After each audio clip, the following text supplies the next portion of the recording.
We on? No, okay.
All right.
Clap it up. Give the Lord a hand. All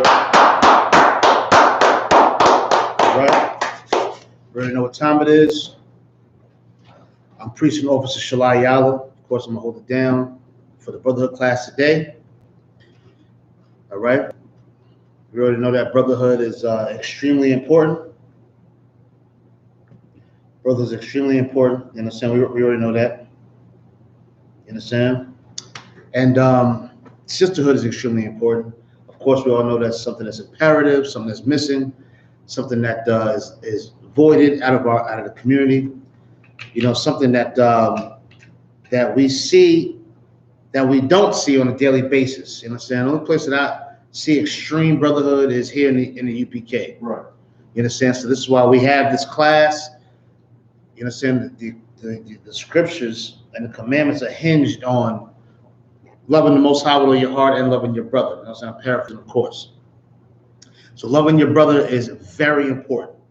You understand? Loving your brother regardless of his status, regardless of what he can do for you, regardless of what he's done to you, regardless. The love of your brother, the respect of your brother, the care for your brother is something that cannot be, can't diminish or can't be tarnished. You know, it has to stay strong, stand firm, because it's needed in this times. It's needed in this kingdom.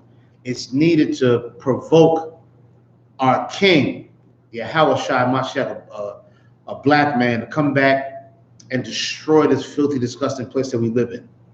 You understand? So brotherhood is extremely important. Sisterhood is extremely important. All right? It is the glue of this nation. You understand? It's what keeps us together. What keeps us functioning and keeps us rolling and keeps us in the right place and keeps us in the right sight of the Most High. You understand? Right. Now, I mean, we all know what's going on. We all know that Kobe Bryant, who's a great basketball player, a great athlete, you know, he passed away, him and his daughter, tragically.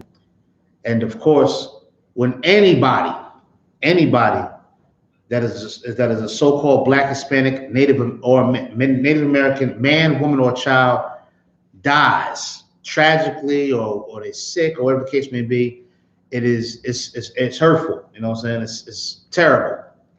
You understand? It's absolutely terrible how the brother died and how his daughter died. It's absolutely terrible. You understand? And any death of anybody in Israel is absolutely terrible. In the UPK, we go out on the streets because we don't want to see our people die. Right. We don't want to see our people dying. You understand? We don't want to see our people living out tragedies and living out all this violence and all of this stuff. We don't want to see our people on drugs. We don't see our people doing any of this. So it hurts to see, you know, one of our people perish in such a way, or perish, period. You understand? It's hurtful to see that. So definitely in the Israelite school UPKs, you never gloat over another brother dying or another sister dying. You understand? But as we all know, and especially as things was brought out yesterday by Commander Junior YAHANNA and General Muhammad, you understand, our people tend to be respecters of persons. They are glorifying Kobe Bryant. The world is mourning over Kobe Bryant. And unfortunately, the world didn't mourn over Tamir Rice or Trayvon Martin or Eric Gardner. Right. Or the local brother that nobody speaks about, or the local sister nobody speaks about. We're not mourning over that. We're not caring about that. Right. In the UPK, we care about it. Right. But there is no moment of silence at basketball games for the 64,000 sisters that's missing. Right. There's no kneeling for that. There's no taking 24-second violations and all of that for that. There's no raising the flag for that. For the 500,000 abortions of Black, Hispanic, and Native American children, there is no care about that. Right. There is no talk about it. The coaches are not crying over that. The owners are not crying over that. You understand? The fans are not crying over that. And that's a problem. You understand? That's our problem. Of course, we would never gloat in the death of any of our people. We wouldn't gloat in that. You understand? We wouldn't gloat in it. It's a sad thing. But of course, all the deaths of our people are sad. And a lot of our people are not dying in helicopters. A lot of our people are dying coming from work, going shopping, minding their business, standing in front of their house, standing on the corner, at swimming pools, at parties, right, and so forth and so on. That's how our people are dying. You understand? That's how our people are dying. Every day, that's how our people are dying. They're not dying in private helicopters or private jets or whatever the case may be. They're overdosing on heroin. They're popping Mollies and Percocets and drinking cough syrup. You understand? They're committing suicide. right, They're being bullied at school and committing suicide. Little 8-year-olds hanging themselves in the closet because they're being bullied. You understand? These are the things that we're facing. Brothers getting shot out on the streets. sisters are missing across the nation, and their bodies are being found with organs missing, and so forth and so on, man. Decaying bodies found out in the woods somewhere, deep down in the Gulf of Mississippi somewhere, in a swamp somewhere. Bodies are being found of our sisters that's been missing. There's no uproar about that. Right. Nobody cares about that. Us as a people have to care about that. And we have to care about that as much as we care about Kobe Bryant, who put a ball through a hole. Right. Very well. And I'm not knocking Kobe Bryant at all. I'm not at all. But to that brother that got up every day and went to work, to that brother that was trying to take care of his family, to that brother that may have been lost and was trying to find his way and he lost his life, we need to pay some homage to them as well. Right. We need to mourn and cry and lament over them as well. You understand? And guess what? There's brothers in the scriptures. There's brothers in our scriptures, in our book, the Bible, that would mourn over the poor. You understand? Right. That would hurt over the poor. That dedicated their lives to the poor. You understand? Right. In our scriptures, that's a hero. That's a person that cares. And that's how we should be as a people. Right. To see the less fortunate and care about them and do something about it. You understand? Not to be filthy, stinking rich and do nothing. Right. You understand? To be raised in Philadelphia, and Philadelphia has all the murders going on all the time. Right. You understand? We got to do something about it, right? Like I said, it's not a bashing Kobe Bryant situation. It's a terrible situation. But there's so many other terrible situations that's going on. Right. And we have to care about it as a people. If we didn't think about it before, we should think about it now and do something about it now. We should care about them sisters missing. We should care about the brothers being shot down and killed and murdered. We should care about it. We should lament over it. We should do something about it and care. This society we live in, they don't give a damn. Right. If you entertain it in the right way, then you're going to get you a statue. And you're going to get you a little memorial and so forth and so on. But as soon as you take a knee for the people that are being murdered, that are being destroyed, then you're vilified and your mother's called a bitch. Excuse my language, I'm just saying it for teaching purposes. Right. You understand? Your mother's called a bitch, and you're called the son of a bitch. You understand? Because you take a knee for the atrocity that's going on with your people. You understand what I'm saying? But if you dance hard enough and you tap dance well enough, this society will praise you. You understand? They praise Martin Luther King. Right. Why? Because he loved the oppressor. He loved the oppressor. So they praised Martin Luther King, gave him his own day, gave him a statue, and so forth and so on. This society influences our people on who we should mourn, on who we should love, on who we should vilify. You understand? On who we should hold accountable. This society dictated to us as a people. Well, not in the Israelite school of UPK. Right. You understand? Not here. But the people we go out every week to try and save and push and pull into this truth and to save their lives and keep them from death and save them from death and protect them from death, this society influences them.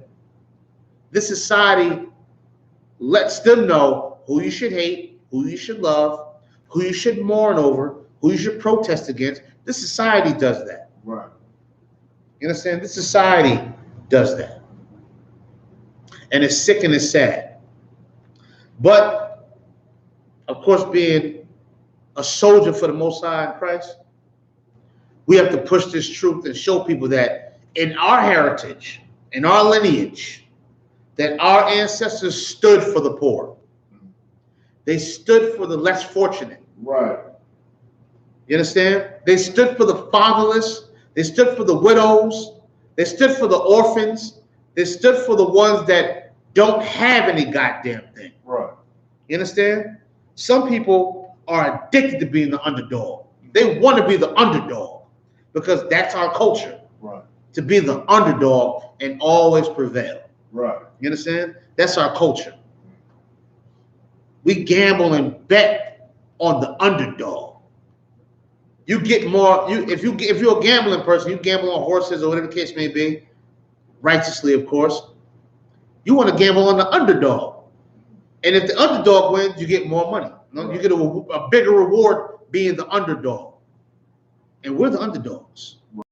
You understand? And the Most High God is betting on us, right? But we don't want to. A lot of our people don't want to be the underdog. They want to be on top. They want to praise the one that's up high and sitting up high and eating good and being good, because that's some type of motivation. But if they get into these scriptures and read these scriptures, they'll get a whole new motivation. They get a whole new sense of what a hero really is. You understand? And we're going to read about one of them. You know what I'm saying? We're going to read about one of them, and we're going to go to a few scriptures. You understand? Because now is the time. Now is the time. We've been saying this for the past few weeks. Right. That now is the time for us to gather ourselves together as a people. You understand?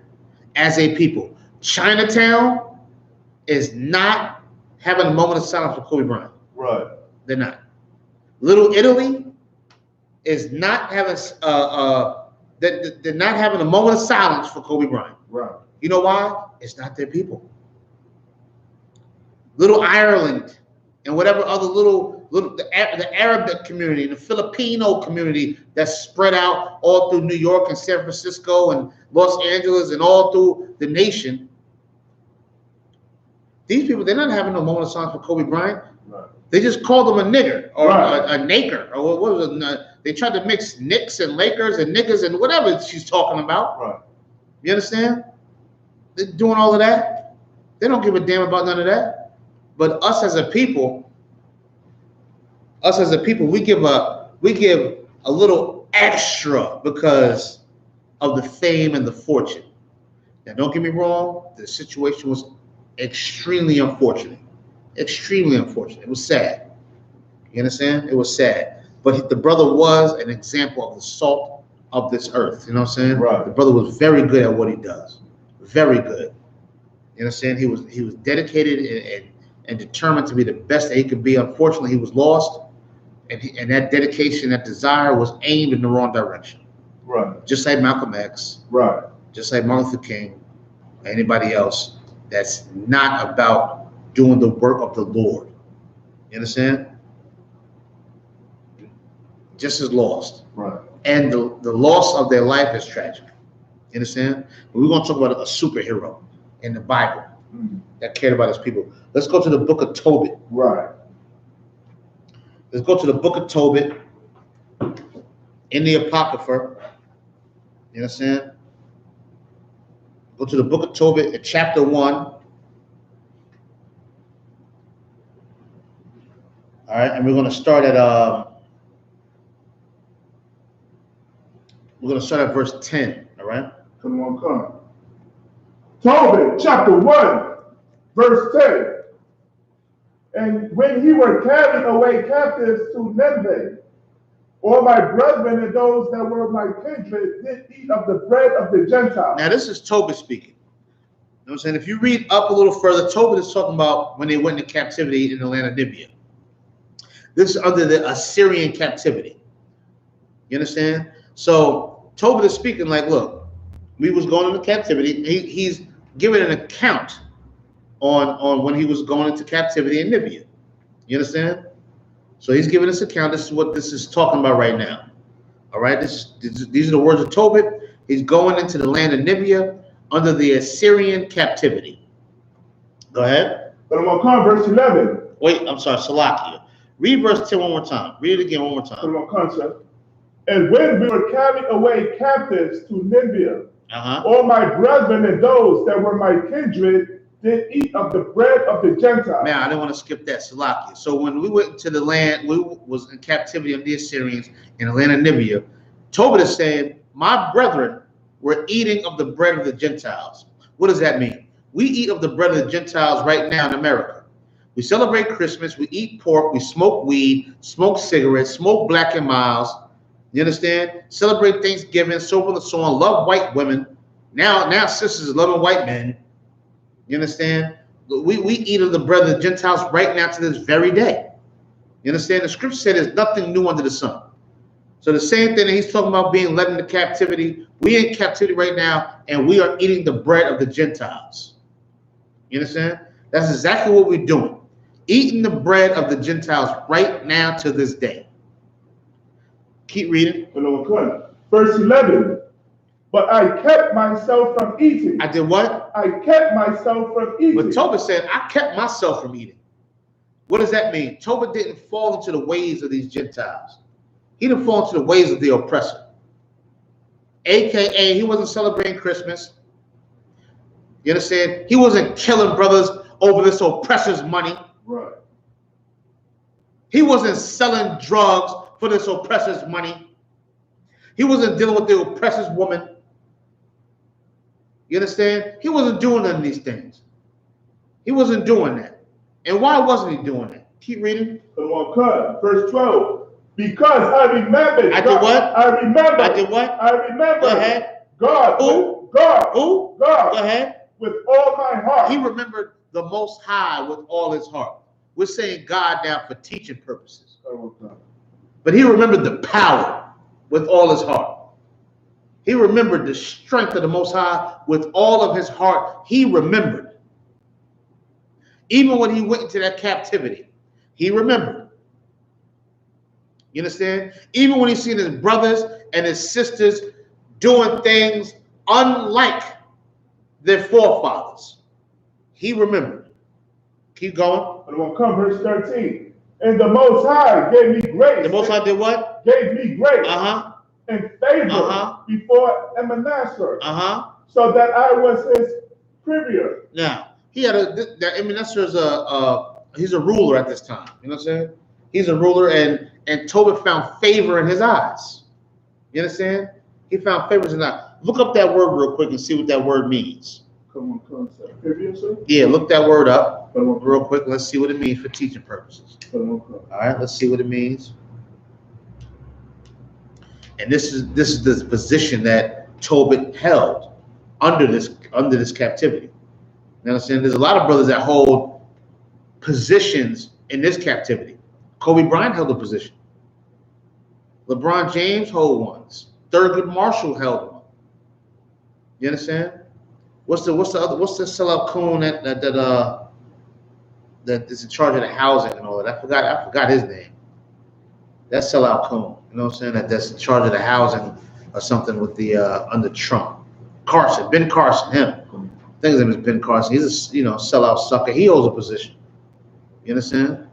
We'll see what that position means real quick. Read nice and loud. Privia, a person who sells or deals in particular goods. You understand? So he was a salesman. You know what I'm saying? Who knows? That sounds like he could be a broker. You know what I'm saying? Who knows? But he had a good position. He had a position. He was a slave under the Assyrians, but he had a position. You know what I'm saying?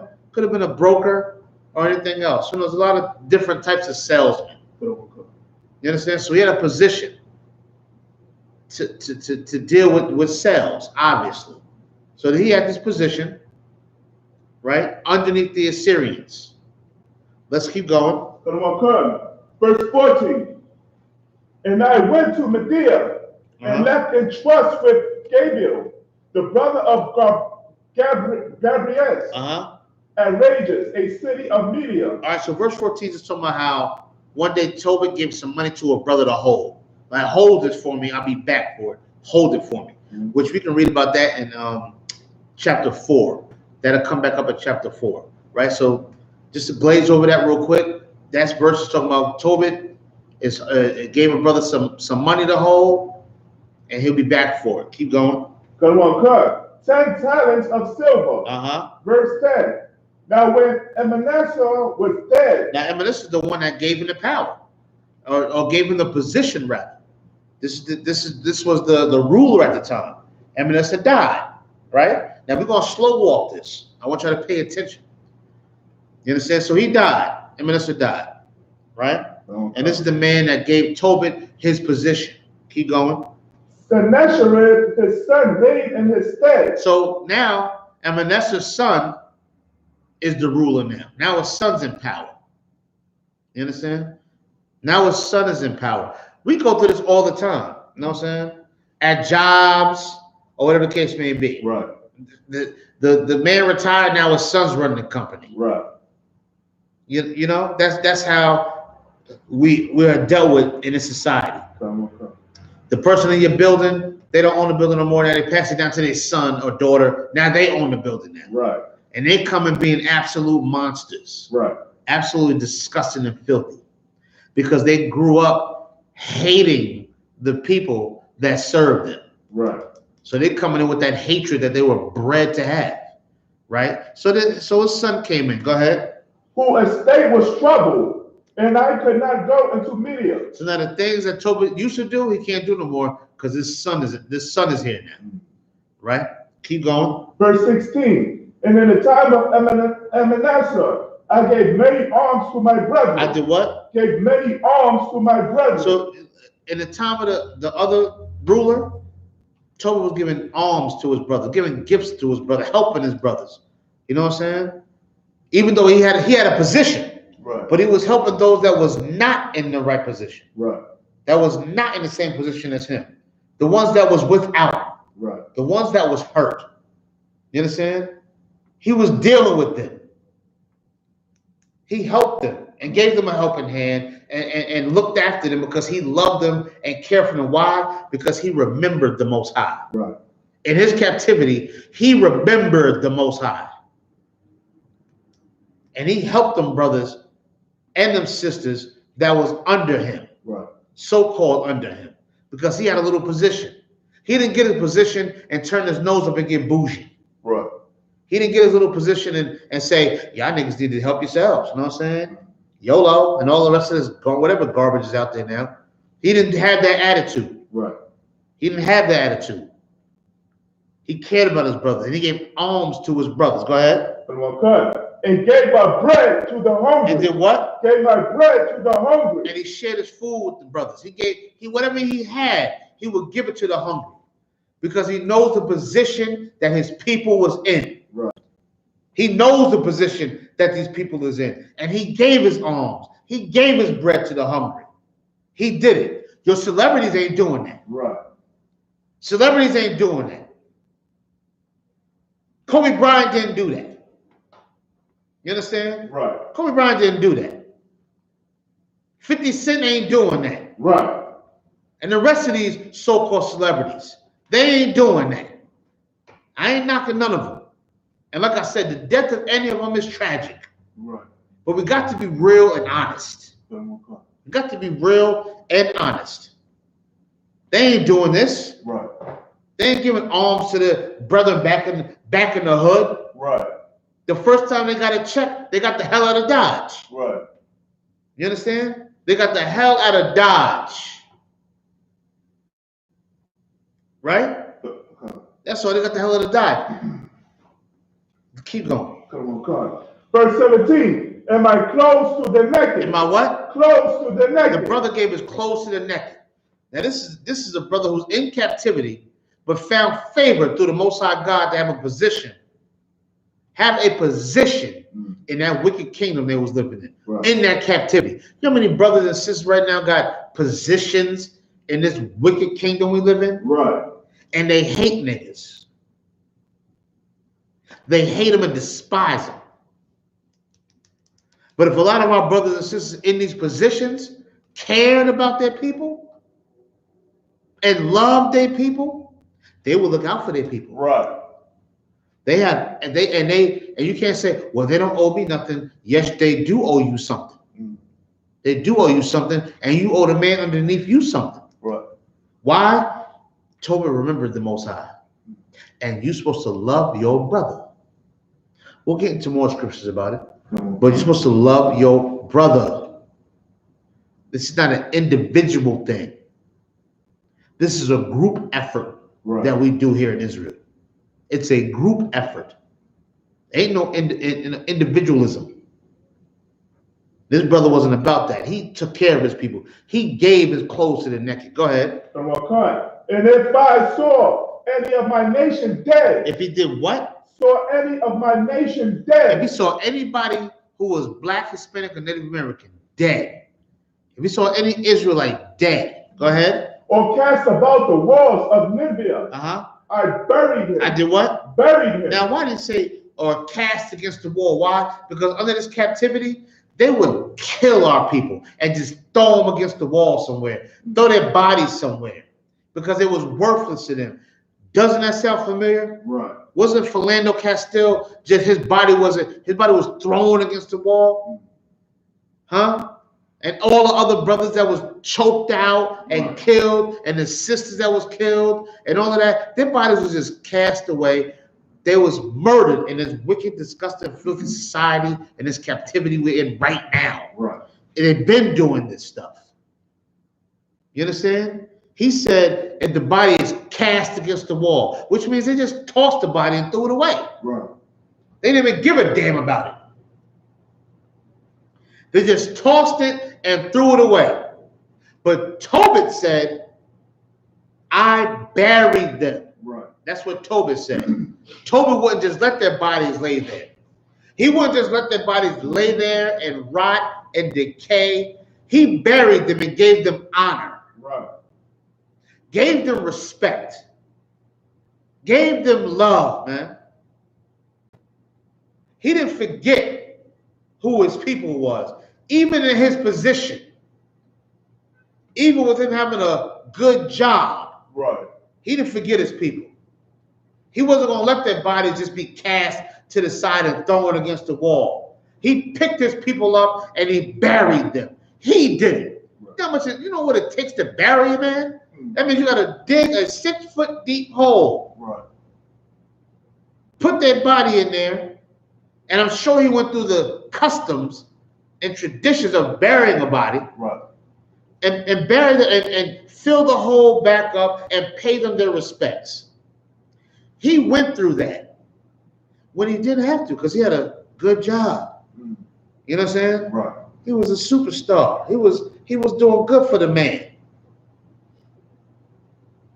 You understand? But even though he had a good job with the man, he never forgot the Most High. Right. He knew the Most High would be disappointed with him if he didn't go out and get them bodies and bury those bodies. You understand? Right. Who gives a damn about being unclean?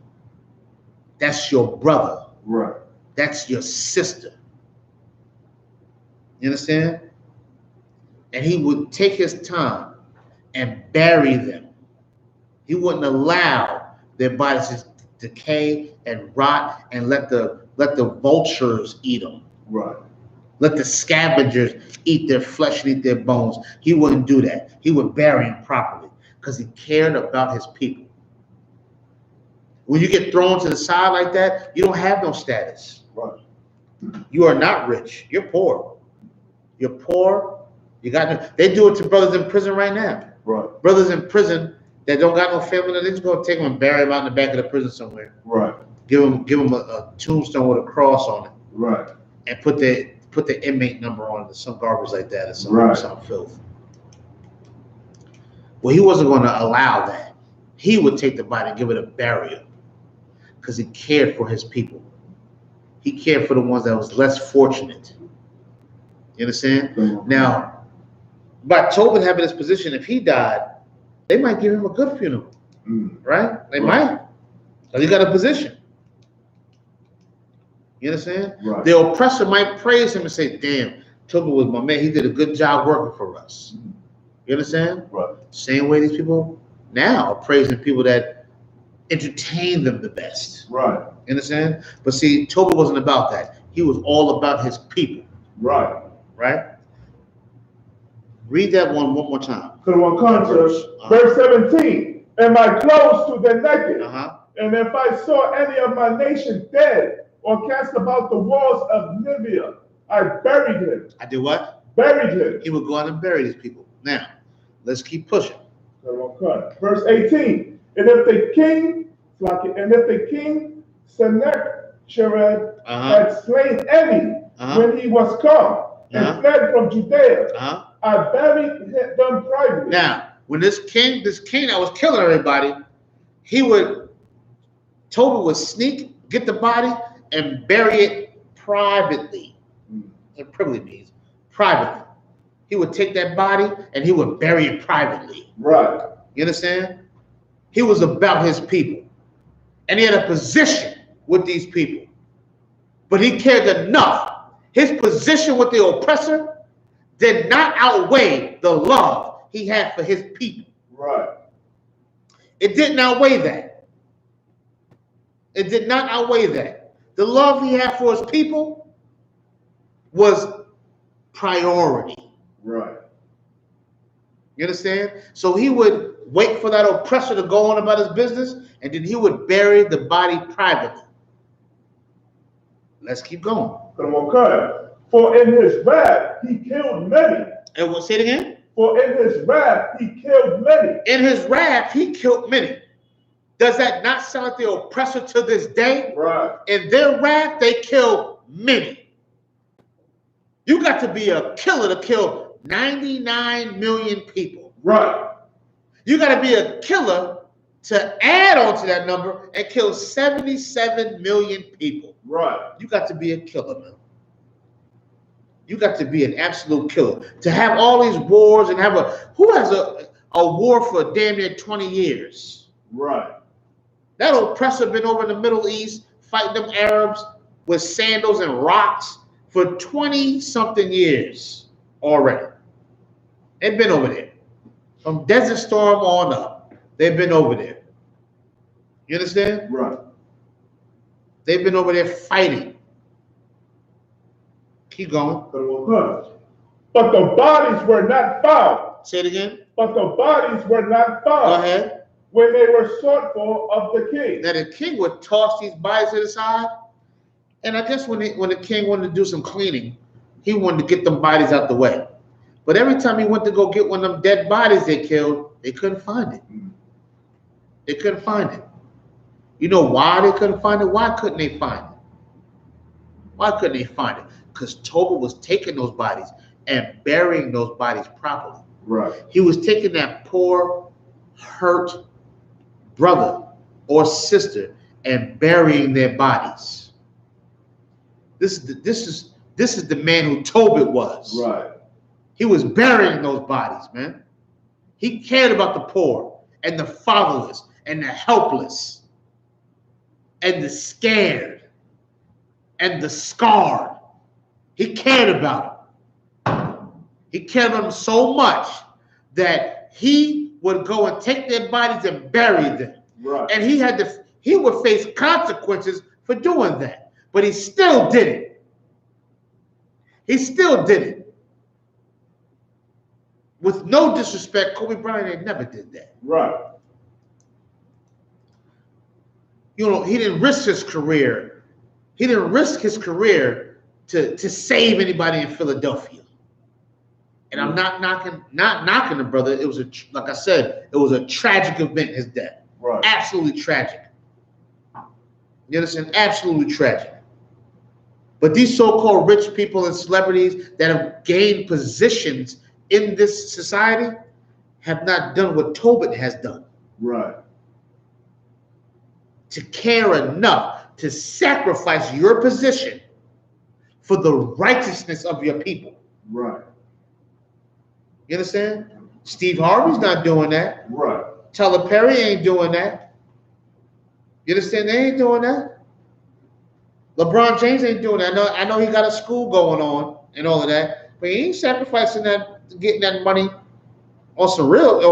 I know he's not. Right. Because if he was, Him being from Ohio, he would be out there speaking to Officer Hadar, YAHANNA, or Napatazah. He'd be out there talking to them. Right.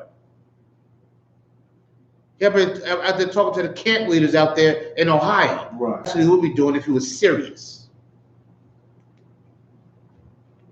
You understand? That's what he would be doing if he was serious. Right. So, you know, these brothers and sisters out here that got these positions, they're not willing to sacrifice their position for the love of their people. But Tobit was. Right. And Tobit is our people. That's right. He's a part of our lineage. He's from the tribe of Naphtali, if I'm not mistaken. You understand? He's from that tribe. Right? That's the tribe that the brother's from. You understand? He's from that tribe. That tribe that dwells between Argentina and Chile. That's where he's from. He was all about his people. The same way we should be. The same spirit we should have is the same spirit Tobit had. Right. And how do we know that it's in the right spirit of Tobit? Because we're talking about it now. Right. Thousands of years later, we're speaking on it. Keep reading where you're at. Come on, cut. Verse 19. And when one of the Ninevites went and complained of me to the king, that I buried them and hid myself, understanding that I was sought for to be put to death. Oh, I'm sorry, Sloppy. What verse you at? 19, sir. Read it one more time. Sloppy. Verse 19. And when one of the Ninevites went and complained of me to the king, that I buried them and hid myself, understanding I was sought for to be put to death, I withdrew myself for fear. Now somebody went and snitched on him. You all know about that snitching? Right.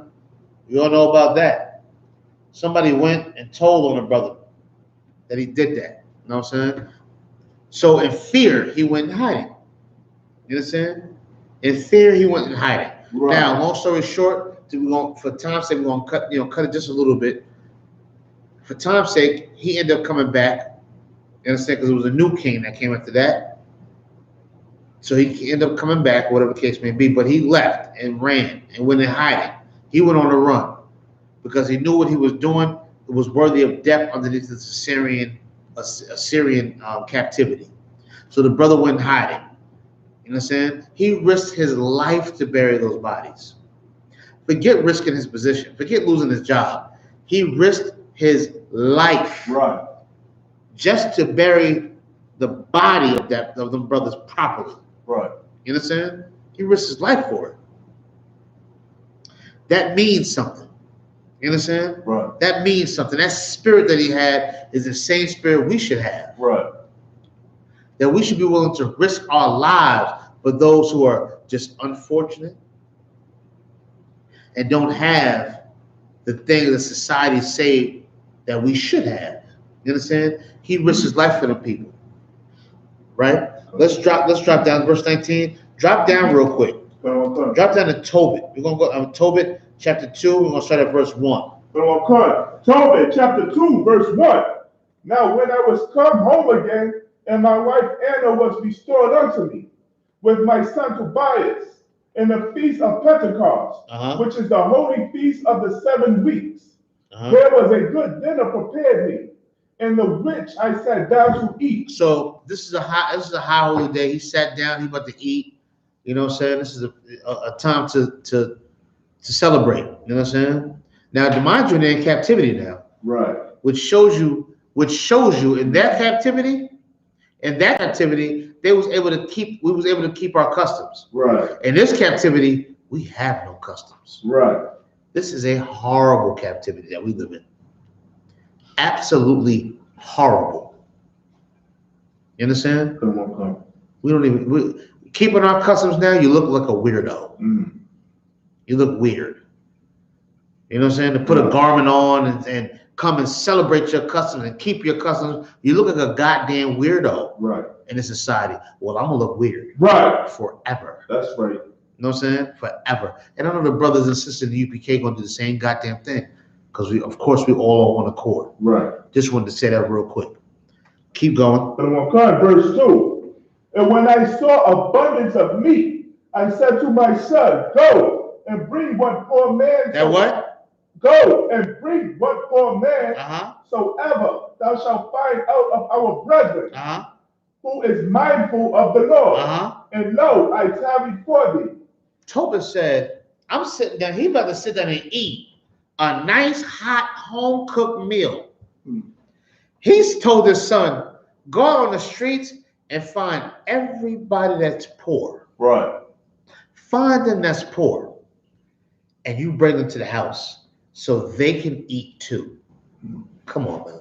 Right. This is what Tobit did. You understand? Right. Tobit did that. Tobit done risked his life. They found out about what he was doing. He fled. He came back. Right?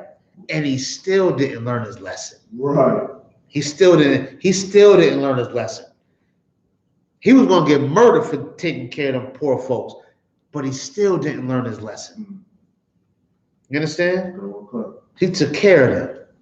He told them, he said, go out and find everybody, all the poor people, tell them to come and eat with us. You ask yourself, how many times have you been eating some good old fried chicken and mashed potatoes with gravy and whatever else, and you said, let me go outside and find somebody who's poor and invite them to my house to eat? When have you done that? I ain't knocking you now. Right. Because I'm trying to count the times I've done it. Right. You know what I'm saying? I ain't knocking you, but just think in your mind, how many times have you done that? To cook a meal in your house and say, I'm going to go out and get somebody poor and bring them out. Now, don't be simple. I'm not telling nobody to go out and do that. Right. I'm not, because we got a lot of people out here that's in the world, they're schizophrenic, they do a lot of different things. I'm just saying the mentality of Tobit, the mentality of him was like, you know what? Go out and get them and tell them to come on here and eat. You understand? Right. You ask yourself, is that something that you can do? Shalaki.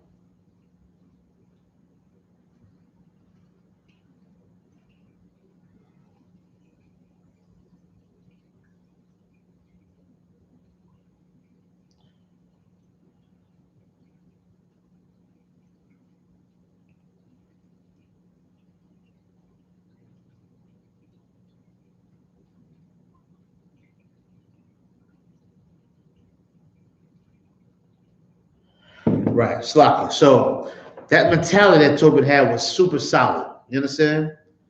It was solid.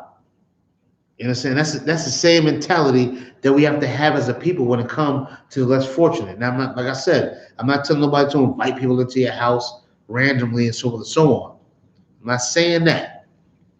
You understand? But the care and love that Tobit had for the poor and the messed up, that and the less fortunate, and he had a spirit that we should all take on. Right. That we should all take on. You understand? That we should all take on. Keep going. Then we'll come, verse 3. But he came again and said, Father, one of our nation is strangled and is cast out in the marketplace. Now, so this is, excuse me, stop. This is Tobit's son saying, look, one of our people is strangled. They strangled him to death and they threw him out in the marketplace. The marketplace is an area where everybody can see the body. Right. They threw him out there in front of everybody. No respect. Right. They strangled him to death and then threw him out there in front of everybody. So everybody can see it. This is what he's coming back and telling Tobit. Right. Read. And we'll come, verse 4. Then before I had tasted of any meat, I started up and took him up into a room until the going down of the sun. Before he even took a bite of that good meal he was about to eat, he went and got that body.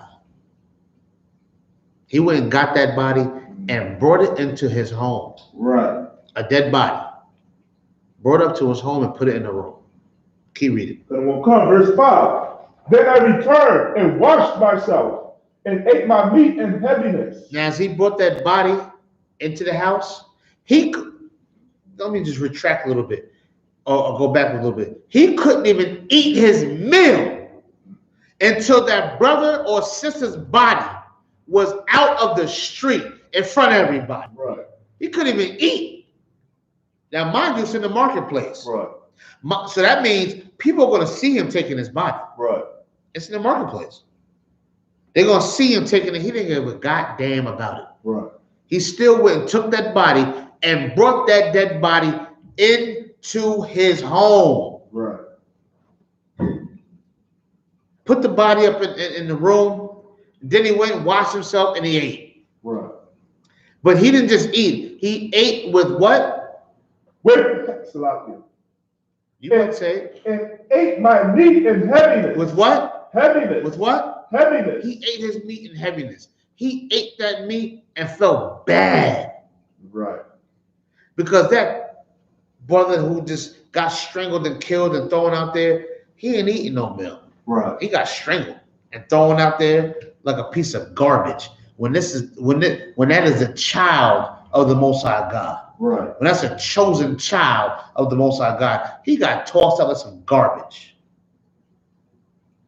The same way Trayvon Martin got tossed like garbage. Right. And Eric Gardner and all the other names out there that got tossed like garbage. And all the names that we don't even know. Right. That didn't make the news. They got tossed like garbage. You understand? Tossed like absolute garbage out on the street.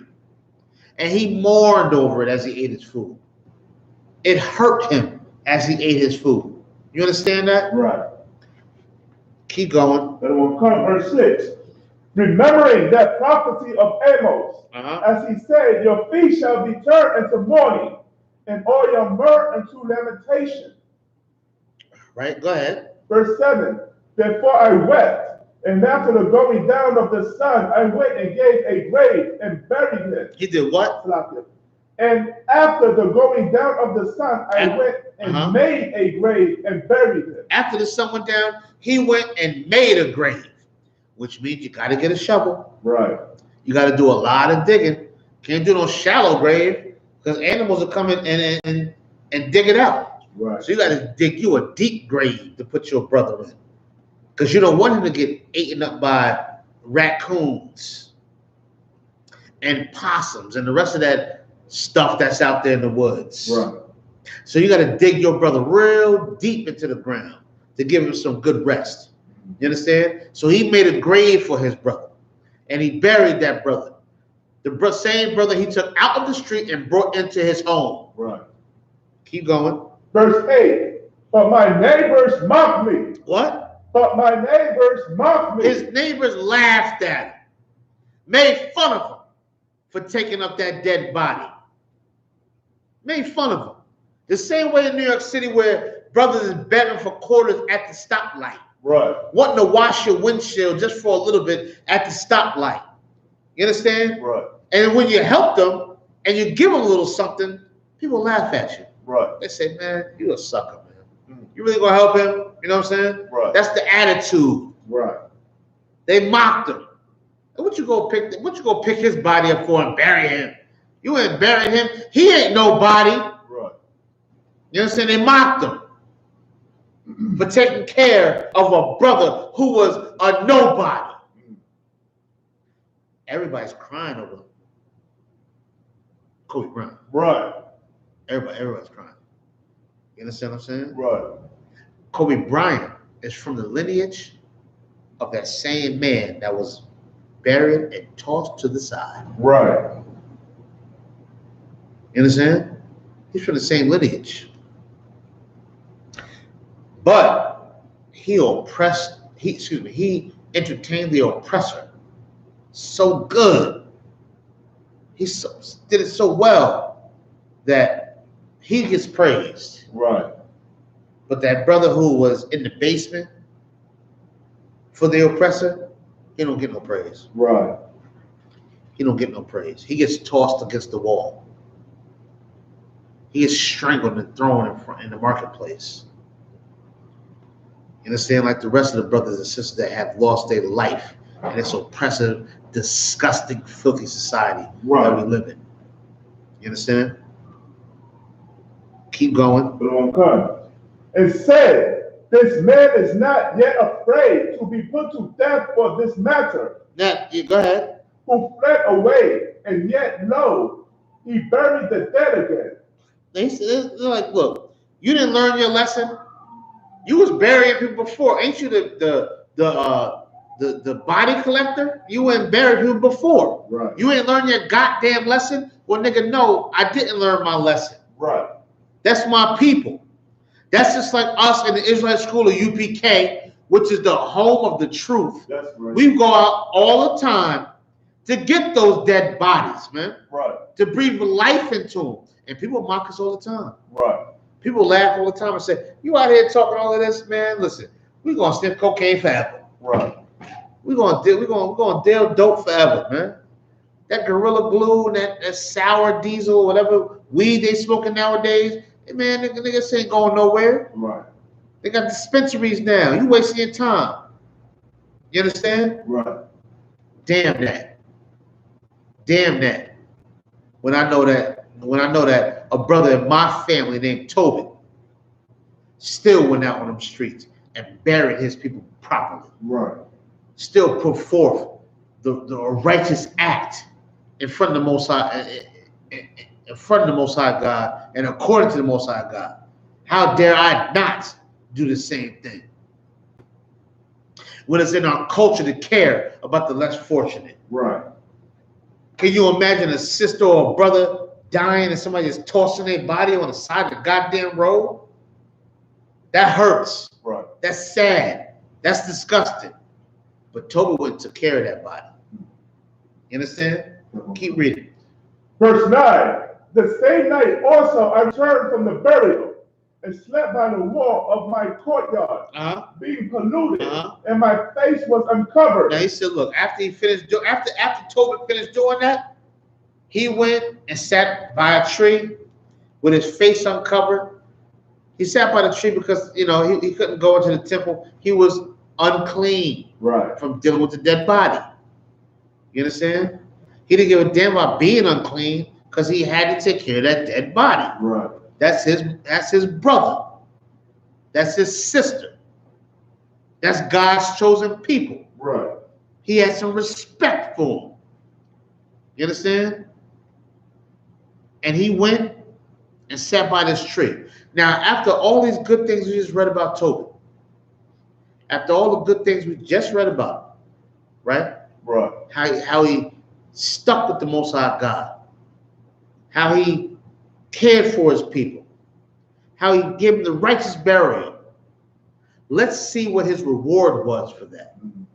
Keep going. Come on. Verse 10. And I knew not that there were sparrows in the wall. He didn't know there was sparrows up in the wall. He didn't know there was birds up there. He didn't know that. Go ahead. And mine eyes being open. His eyes was open as he sat underneath that wall or tree or whatever. As he sat there, them sparrows was up there, and he didn't know they was up there. He wasn't paying no attention. And he's sitting up there, he's gazing, his eyes are open. Go ahead. The sparrows muted warm dung into mine eyes. The sparrows took a dump or defecated in his eyes. The sparrows defecated in Tobit's eyes. Now, what did the defecation do? Let's keep reading and see. And a whiteness came into mine eyes. The whiteness came into his eyes. When you see somebody with white eyeballs, what does that mean? Right. What does that mean when you see somebody with white eyeballs? That means that they're blind, sir. That means they're blind. They can't see. When you see somebody with pure white eyeballs, Tobit went blind when that bird that bird defecated in his eyes. He went blind. You understand? Tobit went blind after doing that. Keep going. And I went to the physicians, but they helped me not. Moreover, YONKERS did nourish me until I went into Elamias. Elamias, go ahead. Verse 11, and my wife Anna did take women's work to do. Verse 12, and when she had sent them home to the owners, they paid her wages and gave her also besides a You can stop right there. You can stop right there. You know what I'm saying? After all of that work that the brother did for the dead bodies of his people, for the poor of his people, for the hurt of his people, what happened? The brother went blind. Right. And if you take your time and read further into these scriptures, read further to it, Tobit died blind. Mm. His wife ended up being a monster to him, being an absolute monster to Tobit. She died eventually as well. But Tobit died a blind man, and he put in work for people. He Right. loved his people. You understand? Right. What's the point of what I'm saying? You should love your people. Right. Not because you're going to get a reward for it here on earth, but because you're supposed to do it. Right. You're supposed to take care of the poor and the fatherless and the helpless and the homeless and so forth and so on. The weak, you're supposed to take care of them. And guess what? Your reward might be being blind. Right. It might be. In a sense, what's that mean? You're not going to do it? Because Tobit was a great man. Right. And he was blind. You understand? Right. But in his blindness, he still passed down a lot of morals to his son Tobias. Right. Which you can read in chapter 4. He passed down a lot of morals to his son Tobias. On how to forgive. On how to love. You understand? On how to be a man of the Lord. He wasn't bitter about being blind. He asked to die. He was like, he wanted to die. Like, he wanted to just die. You know what I'm saying? Right. But the Lord saw fit for him to continue to live. And he was blind after he did all those good acts. Let me put it this way. You can do good acts or bad acts. The Lord will reward you either way. Right. You might do good in his eyes, and you might be blind from that. Right. You understand? Because he's the Lord. He can do what he wants to do. Right. My point is this. Tobit, he did those things because he definitely had to do it. And he wanted to do it. He took pride in doing it. And he died blind. You understand? He died blind. When you do something for people, don't look for some reward for it. You're supposed to do it. Right. You're supposed to take care of the poor. You're supposed to take care of the homeless and the helpless, and you're supposed to be there for them and give them their due respect. You understand? You're supposed to do it. That's being a brother. And your reward might be being blind. You understand? Right. You might be here on earth. But who knows what his real reward was at the end of the day. But here on earth, he was blind. You understand? The man ended up blind. Does that mean, I'm not doing that then? What's the point in doing it? I'm ended up blind. What's the point? Mm. Now, the point is this, that he still loved the Lord. Right. You know what I'm saying? He still had a respect for the Lord. And he still respect the poor and the helpless and homeless. The same way you should. Right. The same way you should. And if you don't, your reward could be even worse. He was blind, but he died of an old age. He passed the tradition down to his son, and he still lived a good life, but he was blind. You understand? Your life can be way worse, and we might deserve worse than what he got. Right. You understand? We might deserve worse.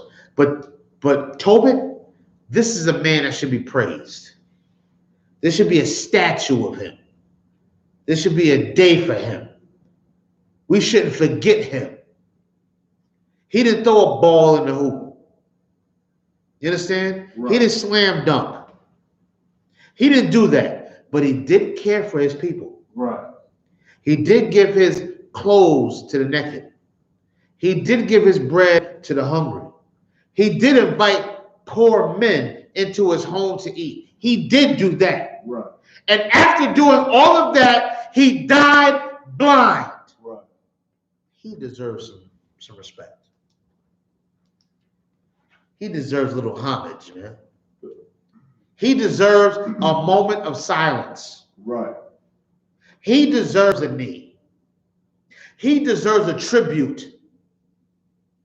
He deserves that. He deserves it. He earned that by putting in that work for his people. He deserves that. Right. Putting his life on the line and dying blind. Right. He deserves that. Guess what? You should live the same type of lifestyle, man. We should live the same type of lifestyle. To respect the man that put his life on the line for his people and died blind. Right. Not rich, not a multimillionaire, not he didn't entertain the oppressor. Right.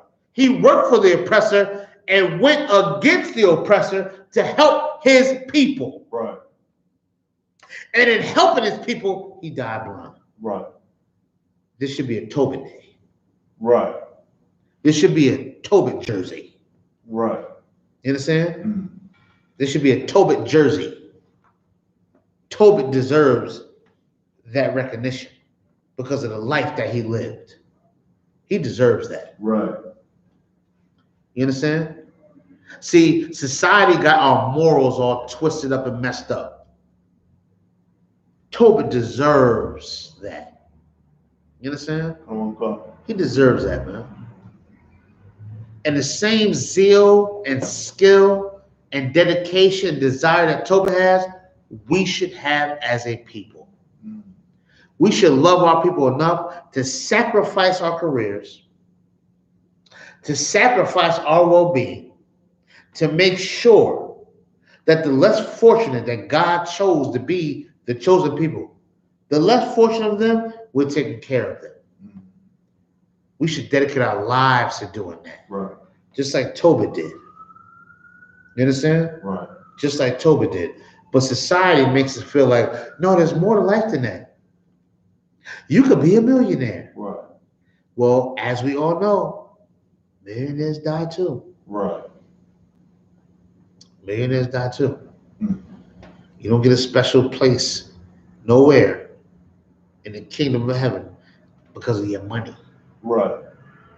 You get a special place in the kingdom for being obedient and fearing the Most High God and serving Him and loving your brother. Right. You get a spot for that. You understand? You can get a spot for that. Let's keep pushing. Go to Ecclesiasticus in the Apocrypha. Come on, Pastor.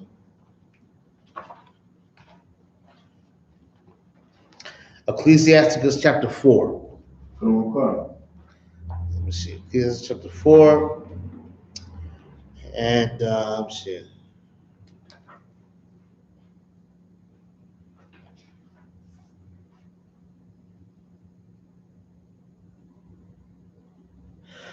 Let's start at verse 1. Come on, Pastor. Ecclesiasticus chapter 4, verse 1. My son, defraud not the poor of his living, and make not the needy eyes to wait long. You understand? Don't defraud the poor. You know what I'm saying? Let's not do them wrong. Let's not do the poor wrong. The poor means something in this kingdom. Right. The poor means something, and we're going to get into those scriptures too. The poor means something, man.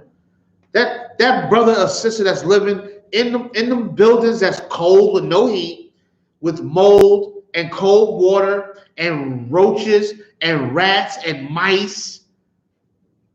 There's some houses that's infested with crickets. With them homes, don't defraud them people, man. Right. You understand? Don't defraud them. Keep going. Come on, verse 2. Make not an hungry soul sorrowful, neither provoke a man in his distress. You understand? Don't provoke a man in his distress. You see a brother, he's hurt and messed up. Don't provoke him. Don't mess with him. Help that brother. Help that brother be. And I'm not saying you got to give the brother money. Help can be just a lending ear to listen. Right. To listen to a brother or a sister. That can help them a lot. To give them a hug. Give them a handshake. Give them eye contact. Right. That can help, right? Let's keep going. Okay. Verse 3. Add no more trouble to an heart that is vexed, and defer not to give to him that is in need. Yeah, if you can give to him, give to him. Help them brothers, man. These celebrities, they ain't doing that. Right. You think these celebrities are, they're doing something for the community because they open a goddamn basketball camp. Well, I don't play basketball. Right. I'm 5'7". I don't shoot hoops. Right. How the hell is that helping me? I don't play basketball. So what the hell is a basketball court doing for me? Right. A 5'7" brother. What is that helping? How's that helping me out? You should be talking to the 6'5" and plus brothers, right? With that. How's that helping me? Who gives a damn about a basketball court? Right. Or a basketball camp? Right. I don't play goddamn basketball. You understand? Right. Sisters might not be into basketball. How's that helping them? Right. When there's people dying out in these streets, living in hellish conditions, right, being destroyed. Who's helping that? Right. Who's helping that? Well, guess what? Tobit was willing to help with that. That's right. As we just read, Tobit was willing to help with that. You understand? All these people dying out. I'm gonna just use New York City for an example. All these people dying in Brooklyn and the South Bronx and dying, getting shot down and stabbed down. Where's Patrick Ewing? Right. Patrick Ewing ain't paying for no. But we supported Patrick Ewing. We bought the Ewings and pumped up the shoe, right, and everything. We right, didn't we? Right. Y'all gotta be old school to understand that. We went and bought Patrick Ewing sneakers and pumped up the basketball shoe and bought his jersey and went to Madison Garden and watched him. Well, where was he at when our aunts died? Right. Where was he at? What was he doing? Man, nigga, damn that. Right. You understand? Damn that. The celebrities and superstars to me is Commander General YAHANNA. That's right. You understand? The generals, right, the captains, right, the officers, right, the troopers, the sisters. Those are heroes to me. Right. You understand why? Because they're doing the work of the Most High God, and they are willing to bury their brothers and sisters. Right. They're willing to go out and bury them. You understand? They're willing to stand with them and bury them and be unclean and go on a run and risk their life. Right. For me, who they don't even know. Right. They don't even know me. You understand? But they know I share the same morals and values as they do. Right. They know I read the same book and I serve the same Lord under them as they do. So therefore, they're willing to bury me. Right. You understand? Okay. Keep going.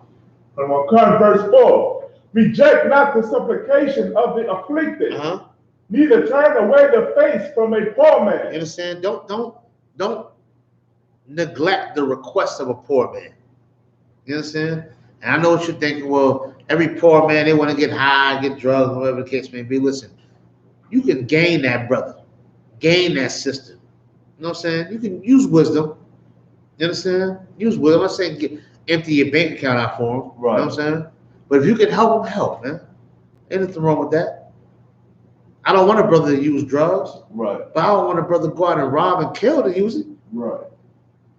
If I got to give him $30 or $20 for him to get high, no, I don't want to get high, man. I don't want you to get high, man. Right. But I don't want you to go out and kill nobody either. Right. To get high. You understand? I don't want that either. Keep going. Okay, verse 5. Turn not away thine eye from the needy, and give him none occasion to curse thee. Innocent, go ahead. Verse 6.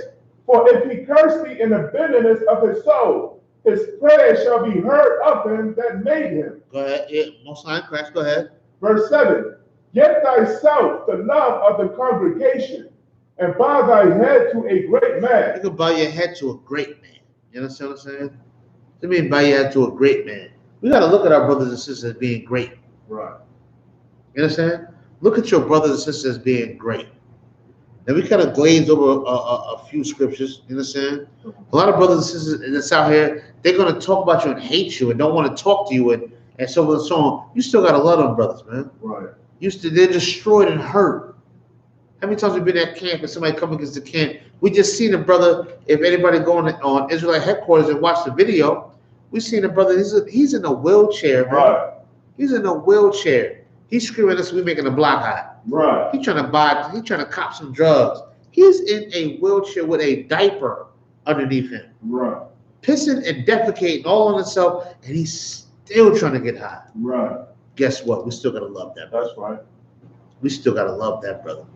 And if that brother dies of an overdose, and he dies from whatever atrocity that he was dealing with, that hurts. Right.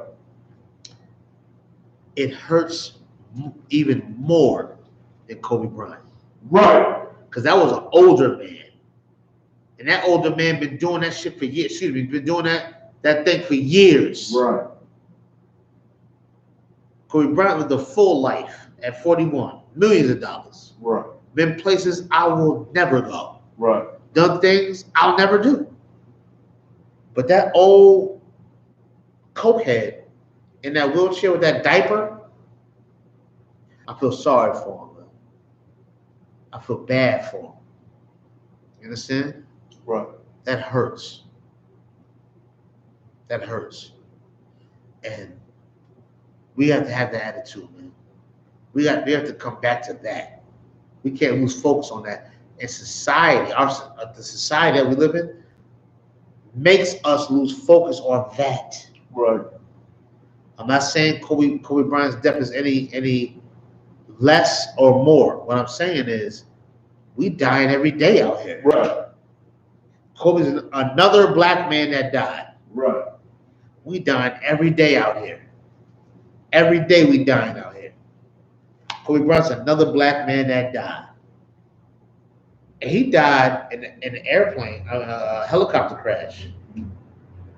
Can you imagine dying, being choked out like Aaron Gardner? Being choked out and watching your brother film it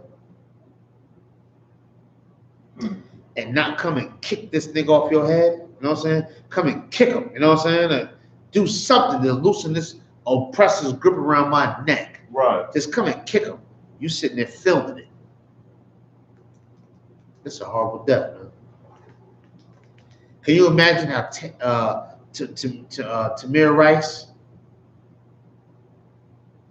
was sitting there just playing, not minding his business, and then all of a sudden look up and see a police officer who he probably admired and blow his goddamn life out of his chest? That's horrible, man. That's horrible to die that way. Absolutely horrible. We can't forget that. And they're poor. Right. Everybody remember Freddie Gray?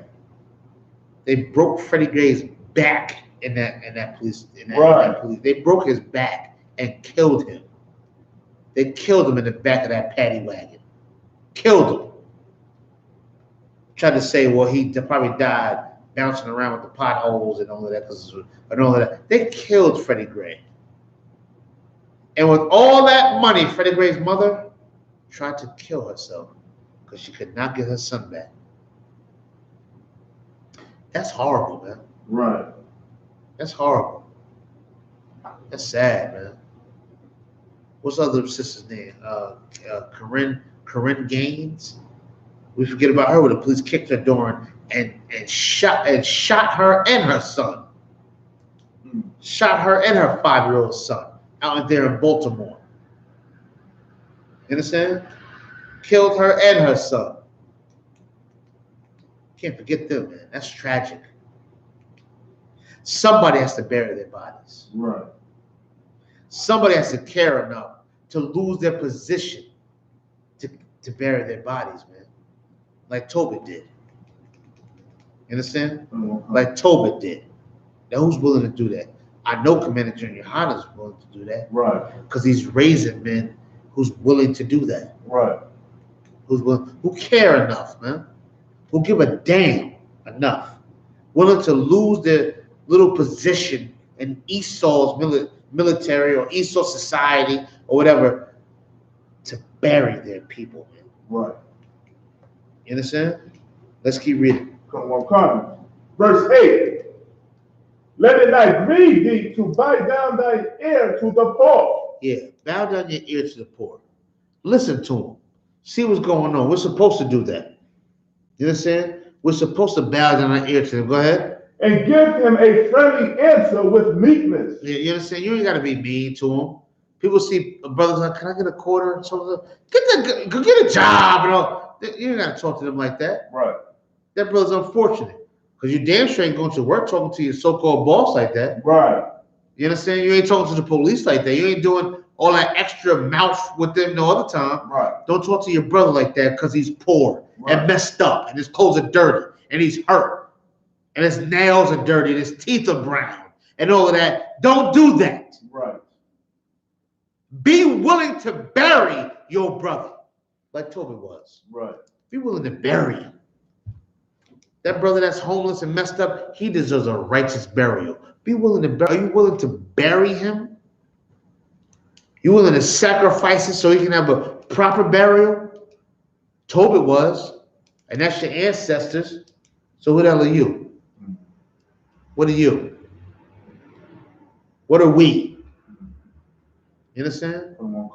That's what we have to love and care about and mourn over. I'm not saying don't mourn over Kobe Bryant, but you better mourn over that brother that has to be cremated because their family can't afford a proper burial. Right. To that brother in prison that's been there so long that his family's not claiming his body, he gets buried out in the back of the prison yard. That's real. That's not a joke. Right. That is real.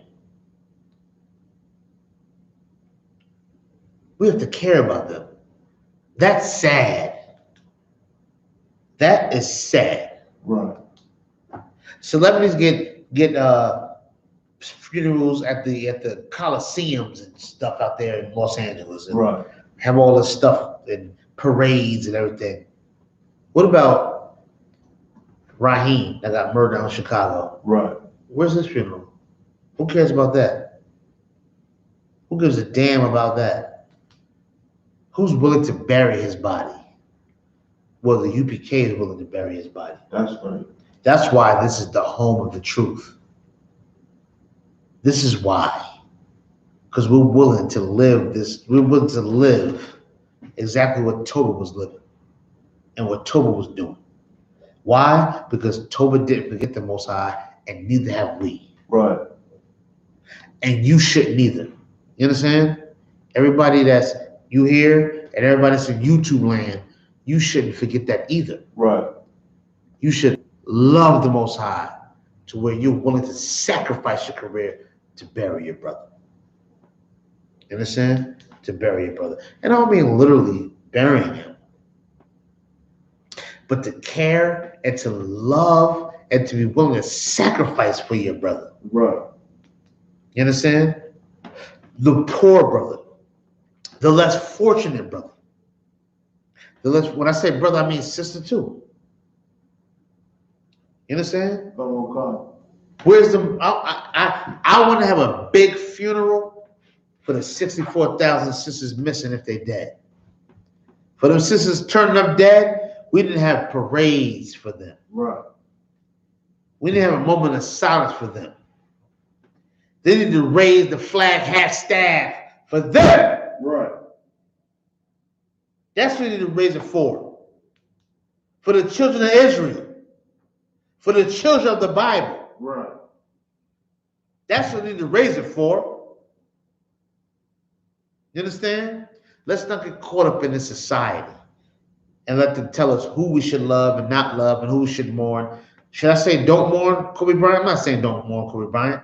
But if you're going to mourn Kobe Bryant, you better mourn that local brother in your neighborhood that got stabbed to death, that committed suicide, that got shot. You better mourn him too. Right. You better mourn her too. You better mourn them too, just as much. You need to put it all on your Facebook and change your colors and do everything. You need to do all of that right. for them as well. because they lost their life too. And it wasn't no private airplane either, or private helicopter. It was walking to work. Right. You understand? It was walking to work. It was sitting in your grandmother's backyard. Right. Let's not forget the brother out in Sacramento, California, who was sitting in his grandmother's backyard, and the police murdered him because they thought he had a gun, and it was his cell phone. Right. He's sitting in his grandmother's backyard on the phone, and they murdered him. Let's not forget him.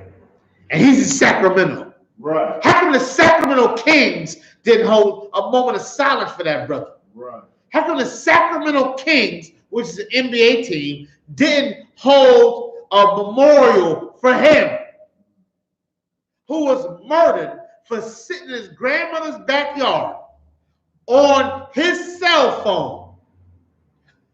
His grandmother's backyard, his cell phone. All of that equals minding my goddamn business. Right. What are you bothering me for? They murdered him. Where's the Sacramento Kings at? Did the Sacramento Kings have a moment of silence for him? Did they take a 24-second violation for him?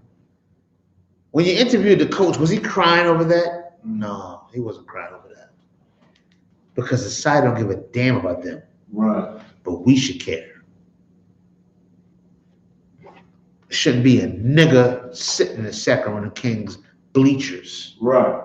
Buying any of their apparel because of that. I can't remember his name, but that brother out in Sacramento that was killed in his grandmother's backyard. Right. On his cell phone. Nobody, no Negro, so-called black Hispanic American should even support the Sacramento Kings because of that. Right. We should bury him properly. You understand? Right. See, but that's society. We forgot about him. His life is not as important as Kobe Bryant's. I'm here to tell you it is as important as Kobe Bryant's. And in the UPK, we don't forget about it. You understand? Keep reading. Verse 9. Deliver him that suffereth wrong from the hand of the oppressor. And be not faint-hearted when thou sittest in judgment. You understand? We pray the Lord deliver us from the. I'm sorry, Slaki. What verse you read? Verse 9, sir. 4 and 9? Come on, sir. Ecclesiasticus chapter 4, verse 9. Slaki, read one more time. Slaki. Come on. Ecclesiasticus chapter 4, verse 9. Deliver him that suffereth wrong from the hand of the oppressor. Now, just like we was talking about, the brother out in California, out in Sacramento, he was done wrong under this oppressor. We want the Lord to deliver us. Deliver us out of this stinking, filthy, disgusting oppression, man. Deliver us out of that. They came and killed him, and I don't think nobody was held accountable for that. Right. Nobody was held accountable for that. Nobody. You understand? Come. Because they don't care about a black man's life. Go ahead, what? Like I said, if I made his name was Stephon Clark, sir. Stephon Clark, that's the brother's name. The what? You know what I'm saying? Stephon Clark. Don't forget Stephon Clark. Right. Don't forget him. The Sacramento Kings didn't do nothing for him. The LA Lakers and everybody else out in California, they didn't do a goddamn thing for him. Right. You understand? They forgot about him. They didn't care about him. I'm not saying you shouldn't mourn Kobe Bryant, but what about Stephon Clark? Right. Don't nobody care about him being shot in his grandma's backyard on his goddamn cell phone? Nobody care about that? We should care about that. Right. We should give a damn about that. This society doesn't want us to give a damn about that. They tell us who we should mourn. Right. Well, not the UPK. That's right. Society don't tell me who to mourn. They don't want my brothers who to mourn either. Damn that. Right. They don't tell us who to mourn. We should mourn Martin Luther King. Where's the memorial for Alba Bivens? Right. Where's the Alba Bivens memorial? Right. Where's that at? He died for his people. That's right. He died for righteousness. Where's his memorial at? I gotta mourn Martin Luther King because you tell me to? Will he do a goddamn thing for my people? Right. Nah, I'm not doing that, man. I'm not doing that. I'm not doing that. Black people, the same way your oppressor might try to force you to work through your lunch, and you say, hell no, I ain't working through my lunch. That's the same attitude you got to have when it comes to them telling you who you should mourn and not mourn. Right. Have that same attitude with that oppressor. That I'm not working through my lunch attitude. Right. I'll quit before that. Right. I'll walk out of here. I'll walk out of the job. I ain't working through my lunch. That 30 minutes is mine. Right. Nigga, care enough about your people like that. You care enough about your half an hour lunch break than you do about your people? Then you're going against the scriptures, man. You're not doing what Tobit did. You're not doing what your ancestors did. You're not doing with the people of the Bible, which your people, you're not doing that. You better start doing it. You better wake up. You understand? We, as a people, have to wake up. You understand? Keep reading. Verse 10. Salaki, you good with that. You good with verse 10. Let's go to James. Go to the book of James. Salaki, I'm sorry. Go to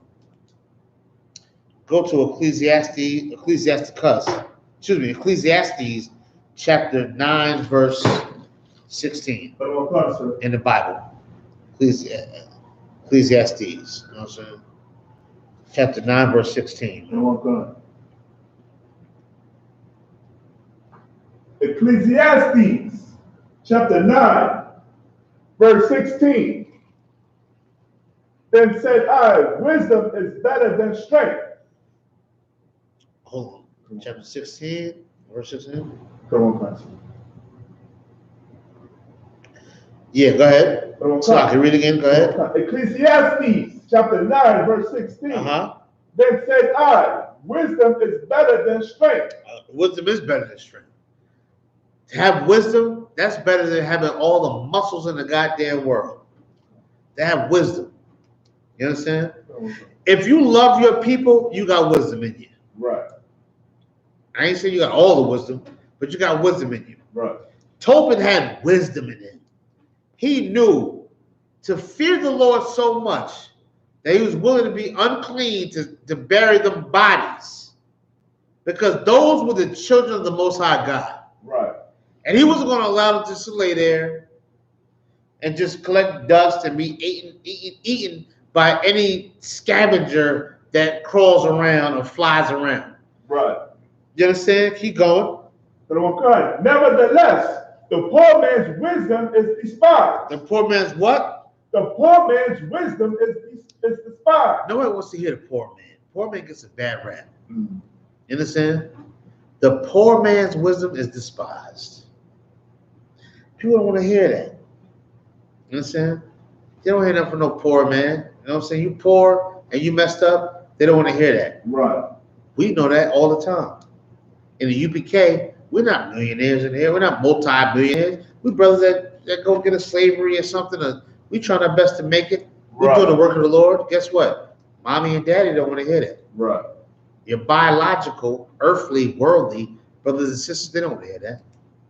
That's what I should say. The foes will be in their house and people in their own house. I'm paraphrasing. Right. They don't want to hear that. You know what I'm saying? The poor will be despised.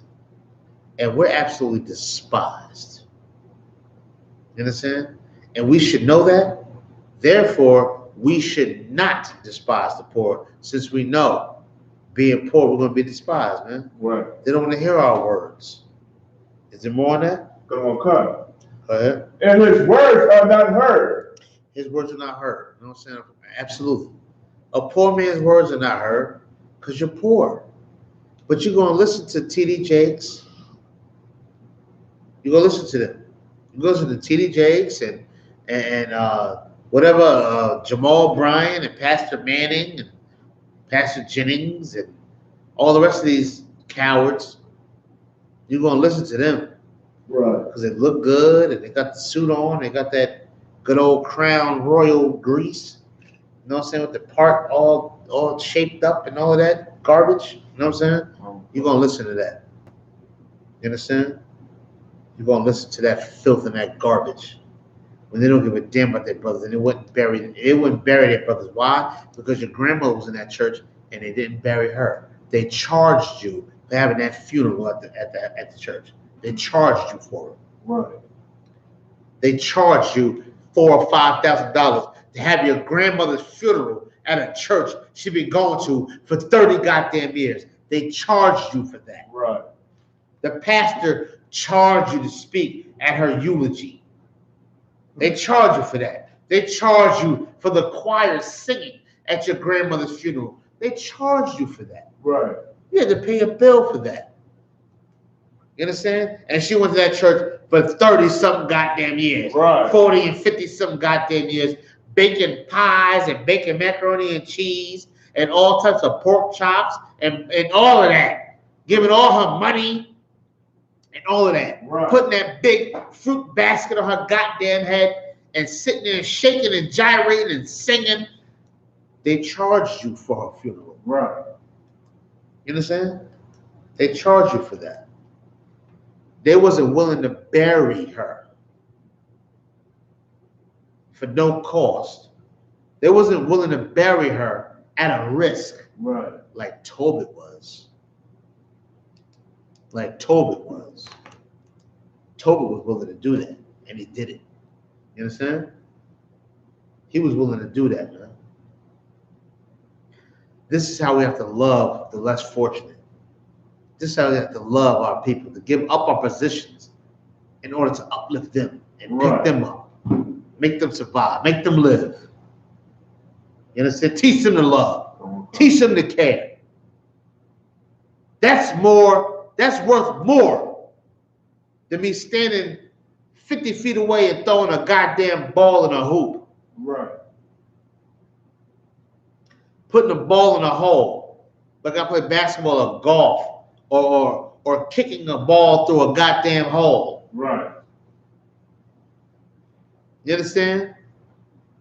Smacking a ball across the goddamn grass and somebody chasing it. Right. Nah, that's we're bigger than that, Israel. We're bigger and better than that. You understand? Keep reading. Verse 17. The words of wise men are heard and quiet more than the cry of him that ruleth among fools. You understand? The word of a wise man is heard more than the cry of a fool. You understand that? It's worth more than that. Let's drop that. Go to James, chapter 1. Let's go to James chapter 1. I'm trying to get. I see the time. We're running down on the time. I'm trying to get through these scriptures as quick as possible. Go to James chapter 1. Excuse me, sloppy.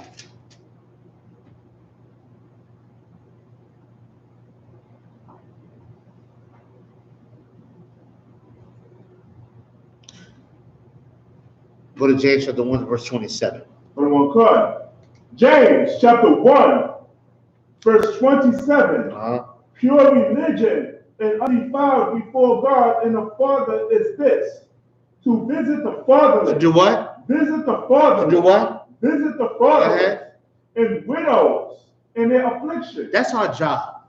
We're supposed to take care of the fatherless and the widows. You know what I'm saying? We should take care of them because they're poor. They're hurting out here. How many people do you know in your life that's fatherless? Right. They don't got no fathers. How many people do you know that their mothers are widows because their fathers got killed out here? We're supposed to take care of them. We're supposed to love them and be with them and cherish them. Right. Because why? They are living in hell. They're not multimillionaires. They don't have a house with 13 rooms and 26 rooms and private helicopters and multiple Maybachs and chauffeurs, and they don't have that. Right. What they have is no electricity. That's what they have. Right. No electricity, no heat in the winter, no lights, no food, no help. That's what they have. That's what they got. You understand? Right. We're supposed to help them, man. Because they're afflicted. You understand? They're afflicted and they're hurt. This is why we're supposed to be with them and take care of them, man. I'm not saying don't mourn Kobe Bryant, but more than that died in this hell, and more of them that are living in this hell right now today. Right. More of them. They don't shoot hoops. They are dying of dope overdoses. Right. They're living with AIDS. They're living in poverty. You should mourn them. You should mourn them now. Right. Before they die. Before they perish. Because sometimes death could be a whole lot easier than living life, brother. Right. You could just die. Be like, shit. Right. I'll take that over what I'm living through right now. Right. That person you see living right now in hell, we walk around the corner right now, you go catch a 4 train. If you go walk around the corner right now, you'll see people. I walk to the Metro North, you see people that are sleeping on cardboard boxes with stone cold black feet. Right. From diabetes. They got gangrene all on their feet, where their feet look like they should be amputated. Right. I mourn that, man. That hurts me. That hurts me to see that. That should hurt us to see that. That should hurt. No matter what city you in. St. Louis, Cleveland, wherever you at. It should hurt you to see that. Right. I'm not saying that you shouldn't be, mourning over Kobe Bryant or whatever the case may be, but we've been dying out here. Right. We've been dying, and we have so many people that are on the path of dying. I see a black man at the stoplight begging a white person to just clean their windshield to get some change. Right. That hurts me. That hurts me. I gotta give them a flyer to tell them to come to class so they can just change their life and their attitude and come back to the Most High God. Right. You understand? Which they so into their world and into their addiction and into the whatever that they're not willing to do it. You understand? It hurts me to see that. We've been hurting out here. Right. We've been hurting and been sad and depressed because of the conditions of our people, man. You understand? I don't got time to be distracted by a brother who had a position and could have made a difference with his position, but didn't do it. Right. I don't got time to mourn over that. It is sad. It is hurtful and it's tragic and so on, but I don't have time to mourn over that. I'm not celebrating it, but I don't have time to mourn over it because I can see in front of me brothers and sisters that's strung out and doped out and living in hell. You understand that? Where you at? What kind of the precept of verse 27, sir? Go ahead. And to keep himself unspotted from the world. Yeah, stay unspotted from this world. Don't be a part of this world, man. You know what I'm saying? Keep the blemishes of this world off of you. You understand? Keep it off of you. This society wants black folks to hate black folks. Right. When I say black, I'm talking about all the tribes, all so-called blacks, Hispanics, and Americans. Society wants us to hate each other. Right. Let's stay unspotted from that. Stay unspotted from that. They're telling you who to praise and who not to praise. Right. When I say praise, I mean give reverence to in their death. Right. You understand? We only praise the Most High and Christ. That's all people praise. But to give reverence to, they want to tell you, you should mourn over Kobe Bryant. You should mourn over the nigga who was good at basketball in your neighborhood, but he got shot. Right. Everybody in the neighborhood, everybody in the neighborhood knows somebody who was real good at basketball. Mm-hmm. Like you, I think Terry is nice. Everybody know Terry was good at basketball. Right. Everybody know Boo Boo was good at basketball. Right. Everybody know that. He was good at the park at basketball. But he got killed. He should be mourned heavily.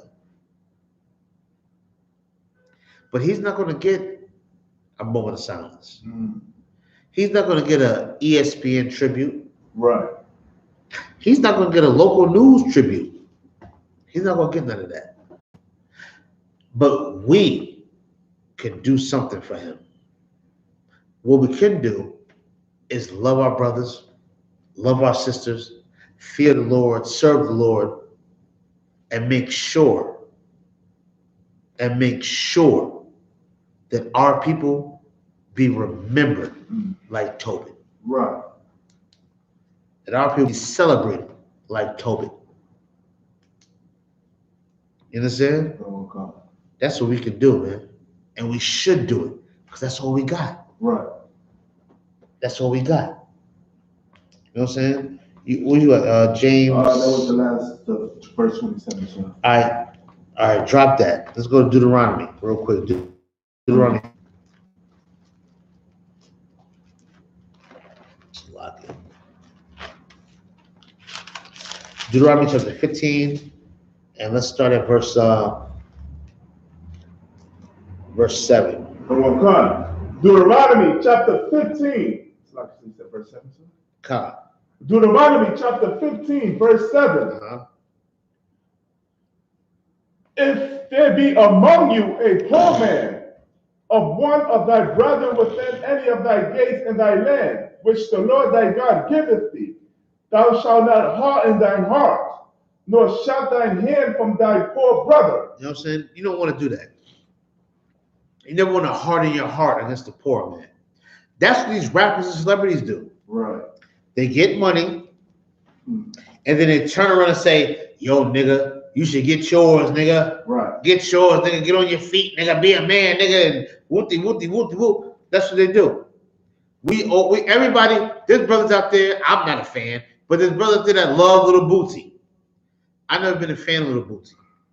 All right? I've never been a fan of Little Bootsy. Right. I liked his interviews and things like that, but as far as his music, I've never been a fan of it. You know what I'm saying? I'm not a fan of a lot of things, but everybody loves Little Bootsy. Now, Little Bootsy sticking his middle finger up at the Lord, talking about, I'm going to eat pork, I'm going to eat pork, and that, if the Lord was here, my child. You know, he doing all this garbage.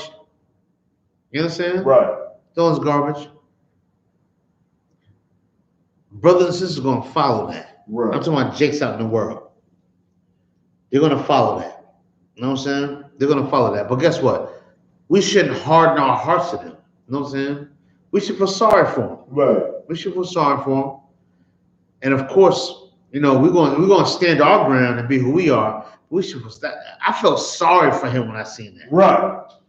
I wasn't mad at him. I was like, damn, I feel sorry for this nigga. He's pitiful. And he's a millionaire, right? I'm assuming he's a millionaire. He made music. It may not be no popular music, but he's a millionaire off of all of the hurt, oppressed people down south. Right. From Louisiana to Mississippi to Tennessee and everybody that in his market to where he gets his money, he's a millionaire off the people. Right. And you're gonna tell these people to fuck God, F God, I'm gonna eat pork and I want to eat pork because he's speaking against the camp leader down there in Louisiana. He's speaking against them. He's speaking against them down in his region. Right. And unfortunately, the spread to other people. He's speaking against them. He's speaking against our brothers in the UPK. You should not eat pork and do all of that, but he's speaking it. You understand? Right. He's speaking it.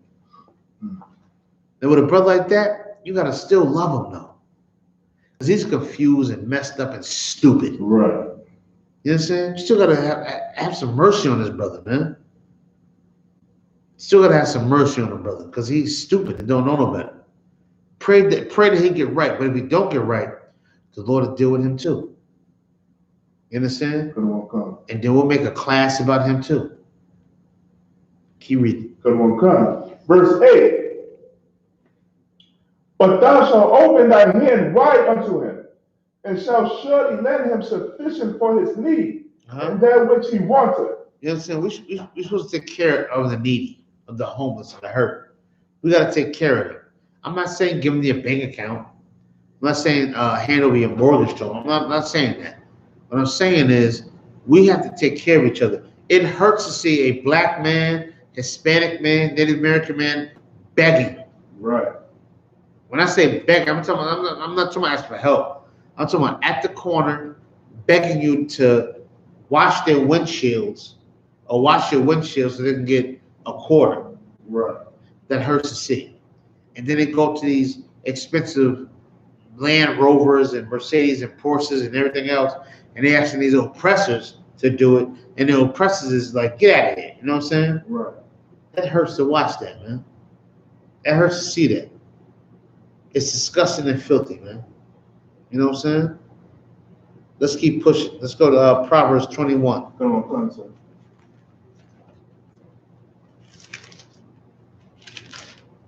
So the Proverbs chapter 21. And let's start at verse 13. Come on, come. Proverbs chapter 21, verse 13. Whoso stoppeth his ears at the cry of the poor, he also shall cry himself. You understand? Who don't want to, they don't want to listen to the poor. You don't want to hear the poor, then you're going to be stopped yourself. Right. Then the Lord's going to deal with you too if you don't want to hear the poor. And these celebrities, they don't want to hear the poor. Right. They used to be poor, but when they came out of being poor, they don't want to hear them niggas no more. Right. You understand? They full-fledged take on the oppressor's spirit. Right. They don't want to hear that no more. They don't want to hear that. Look, I'm done with that. I'm done with that. I moved on to the next level. Y'all niggas better get it how I got it. But how did you get it? You got it by a bunch of poor niggas supporting your black ass. Right. Excuse my language. You got it by niggas supporting you, man. You understand? How dare Steve Harvey be a Sambo step and fetch coon? Right. When he made jokes that wasn't that funny. Right. But brothers still supported him and his buck teeth. Right. Supported him. Still liked it because it was Steve Harvey. Right. It's better than Jerry Seinfeld. You know what I'm saying? So you support him. And then he got the nerve to turn your back? You got the nerve to turn your back? Really? After I supported your buck-toothed ass? Right. You know what I'm saying? Slocking. I'm just using this for teaching purposes. You understand? Right. That's the spirit behind our people, man. Read it again. No swear. Whoso stoppeth his ears, like verse 13. No, read the whole thing. Where you at? Proverbs chapter 21, verse 13. Whoso stoppeth his ears at the cry of the poor, he also shall cry himself, but shall not be heard. Yeah, nobody's gonna hear you now. Right. Now, Buck, two Steve Harvey, he got fired from certain networks and so on and so on. And nobody cared. Right. They didn't care about it. They didn't want to hear it. Why? Because he turned his back on his people, man. You know what I'm saying? He turned his back. It was him that did it, and nobody else. Right. He did it. You know what I'm saying? Go to the book of Luke. Did we do this already? Luke 14? Let me see real quick. Hold on. Luke 14.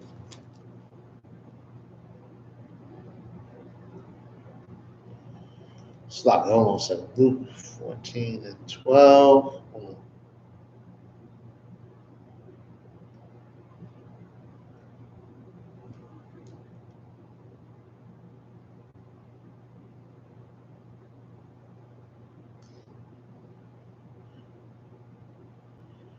All right, let's try this. All right, let's do it. Luke 14. Excuse me. Luke chapter 14.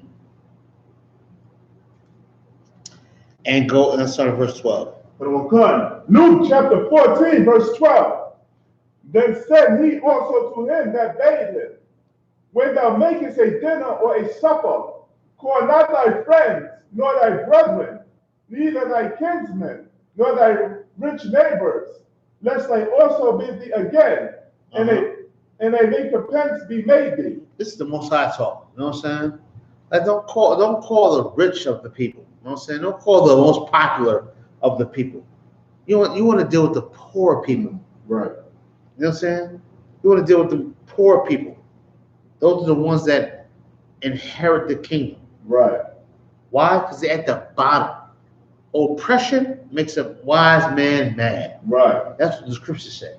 Keep going. Verse 13. But when thou makest a feast, call the poor. Do what? The poor. Call the rich. The poor. Call Donald Trump. The poor. Call Tyler Perry. The poor. Call Michael Jordan. The poor. Call Oprah. The poor. Do what? The poor. Call the poor. You know what I'm saying?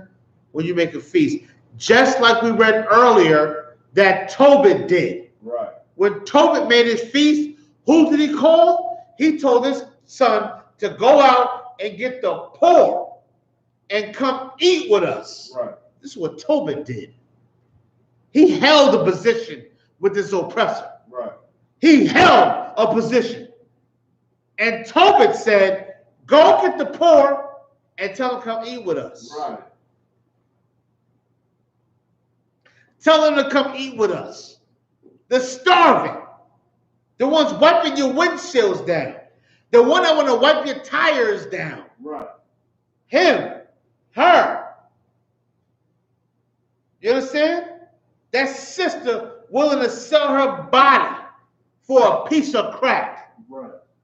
For a pill. Her. She was, the Lord said, get them. Go ahead. The maimed. The lame, the blind. To get the poor, the maimed, the blind, get everybody that society is against. Right. Get them and tell them to come in. Tell them to come be with us. You understand? Come be with us. And who we are. Right. You understand? Come be with us. That's the spirit the Most High God had.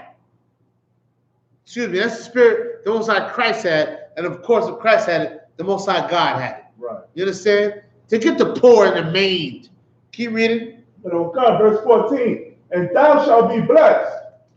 And thou shalt be blessed. For they cannot recompense thee.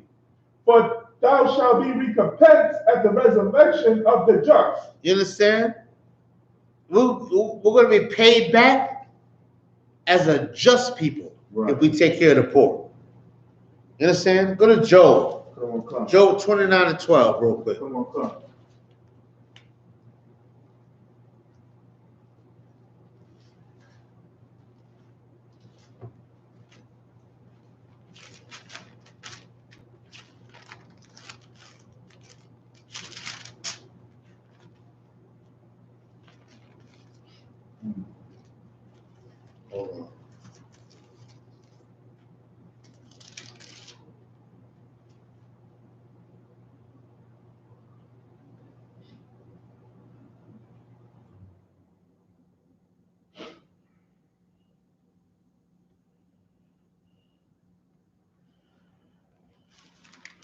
I've got to read. Okay. Job chapter 29, verse 12.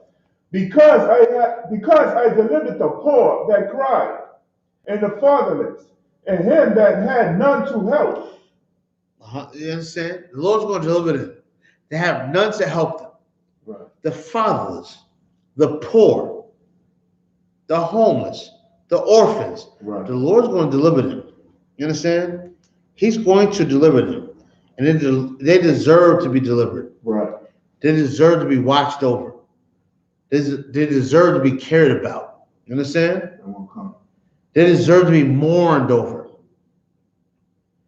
Philando Castile was poor. Right. Trayvon Martin, he was poor. Right. He was visiting his father in some gated community. Eric Gardner was poor. If he wasn't, he wouldn't have been selling loose cigarettes. Right.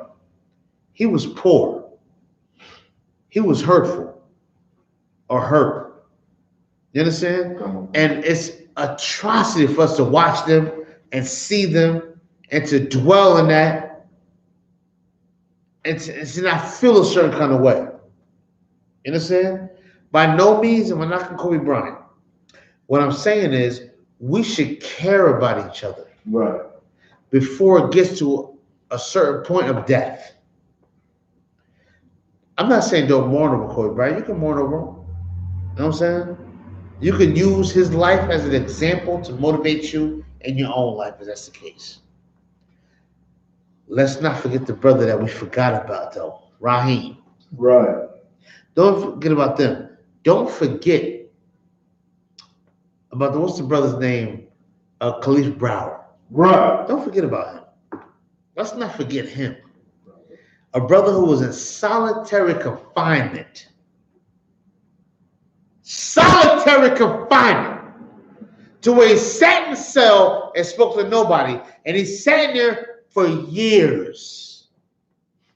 And not only did he sit there for years, he didn't do the crime. Right. He was innocent of the crime. He didn't do it. He just was walking home. He just was walking home, minding his business.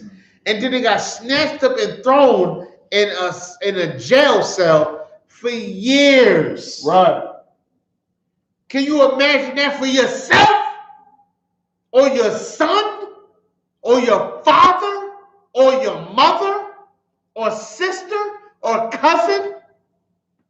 Or your baby girl? Can you imagine that? That they walk home, they're going home, minding their business, and they get arrested for a backpack that they never stole. Right. And they sit in a solitary confinement hole for years. For years they sit there. For years. Right. He didn't play basketball. Right. He didn't shoot no hoops. He didn't make millions. He didn't have no endorsements. He didn't have a helicopter. Right. He was a poor nigga from the ghetto and sat there for years. Right. Will we mourn him? We should mourn him. He's a hero. Right. He's a hero. You understand? He felt weak and murdered and killed himself. Right. Hung himself. Because he couldn't take the pressure of this wicked, disgusting society. This same society that Kobe Bryant tap danced for. Right. The same society Kobe Bryant made happy because he made hoops and shots and this and the other. That same society killed Khalif Browder. Right. The same society. I think Khalif Browder deserves a moment of silence. That's right. He deserves a moment of silence, man. He deserves some tribute. He deserves us to put him up on a big screen and talk about his life. You understand? He deserves that. What about his mother and his father and his friends and his family? Go ahead. Whew. His mother passed away of heartbreak. His mother died. His mother died.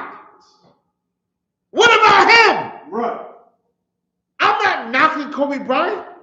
What I'm saying is there's more important people for us to give tribute to. Right. And if we don't contribute to these so-called minute and small people, then we're not satisfying the Most High God. Right. We're not doing the work of the Lord. We're not provoking the Lord to send our king back. If you love Kobe Bryant, you better extra love Khalif Browder. That's right. You better give him extra love. Right. Because he lived a horrible life. He was 16. Little boy. A little boy. And nobody mourns him. But we mourn a grown man who lived a millionaire lifestyle, had a private jet. I'm not saying it's not sad. Right. I'm not saying it's wrong to mourn him, but you better not forget Khalif Browder. You better not forget him. That's right. You better not forget him. God damn it. If you do, you are not about the Most High Christ, man. Right. You are not about that. You a goddamn liar. You respect the persons. You're a traitor, and you're filthy, man. Right. That's all you are. And with that, pass the class with a priest over Sha'al, man. Let's clap it up for the class.